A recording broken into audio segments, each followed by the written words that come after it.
I had somebody leave a comment on one of my videos. Gosh, do a lot of my videos seem to start that way? Why, yes they do. Well, anyway, I had a comment from a viewer, and they asked me if I'd make more computer-related videos.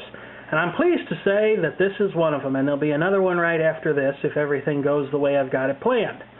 Suffice it to say that this video, this channel, is quite the variety show. I may make one type of video for a while, I may even have a pretty good run, but they all cycle around to whatever's holding my interest at that particular point. And this video, this computer-related video that I'm making right now, is for your cool website of the day. Your cool website of the day is the UPC database. Have you ever looked at a UPC code on a product and wondered about it, wondered what kind of information it could tell you or what was available?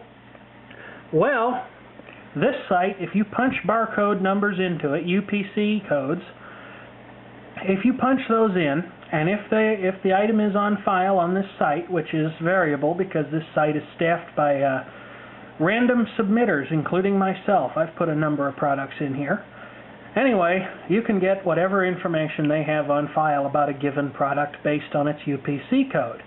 But you can do something else, and this is the cool part.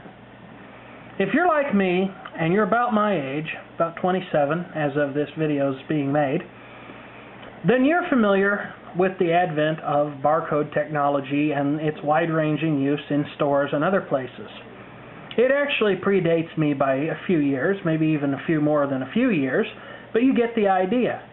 As a kid, I was fascinated by the concept of a store's barcode scheme, and I always wanted one of my own, and when I worked for a grocery store, I was actually given one, but I had no way to use it, even though it worked fine, so I turned around, sold it on eBay, and made $100, which was kind of funny. Anyway, eventually, at one point in time, I did come across a barcode scanner. Yes, I have a keyboard wedge. The reason they call them that is because electrically they sit between your computer's keyboard and the keyboard port, hence the term wedge. This is an Intermec Scan Plus 1800 that I picked up at a computer store that had purchased it for use at their point-of-sale stations. Only they purchased the PS2 version as opposed to the USB version. So they couldn't use it.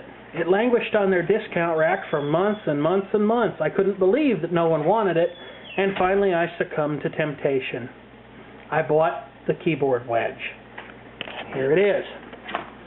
Anyway, what you can do with this site, as it says, if you have a barcode scanner that outputs plain numbers, you should be able to use it to enter the UPC number here. Well, guess what? This thing outputs plain numbers. Uses LED lights. It's actually a fairly new unit as opposed to a laser. So you can just take an item, point this at it from a couple inches away, and if it registers, it'll beep, and if it's on file in the site, it'll tell you what you scanned and all those good things. You can do this with a wide variety of household objects. Practically everything these days has got a barcode on it. As you can imagine, this was a lot of fun to play with. How much fun I can't say exactly, and I readily admit to being weird. But I'll tell you right now, the night I brought this thing home, there wasn't a barcode in the house that was safe. My brothers and I, the Keykeeper, Bizarre Furhead, this thing ranked pretty well. It did almost as well as the feature film did. It kept us busy for at least 2 hours finding every barcoded object in the house. Yes, I'm not ashamed to admit that, and just, stop looking at me like that.